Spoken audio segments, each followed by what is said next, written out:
When a judge hits a spot in a law that needs to be interpreted, there are a ton of rules they have to follow when they're interpreting it. One of those rules is called the rule of lenity. Now, lenity only applies to criminal laws.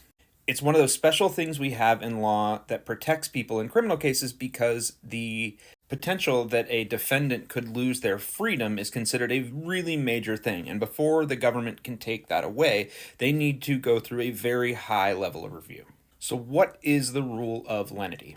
The rule says that any ambiguity in the law should be read in favor of the defendant. That means that if there's going to be one of two ways that the judge goes, the judge has to take the option that is more favorable to the defendant.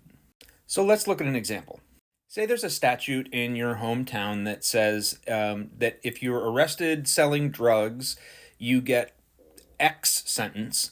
But if you're arrested selling drugs inside of a school zone, you get X plus Y sentence. And our defendant is arrested. Let's say that this defendant is actually selling drugs 600 feet from the school. The problem is that inside of the criminal statute, turns out that the local legislature forgot to define school zone. But in two other parts of the local code, school zone is defined, one as 500 feet from the school and one as 800 feet from the school.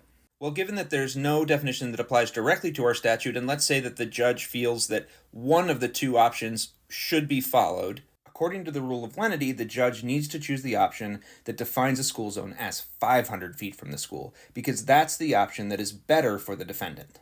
That means that our defendant was not inside of a school zone when they were arrested for selling drugs, and therefore they only get the smaller of the two sentences.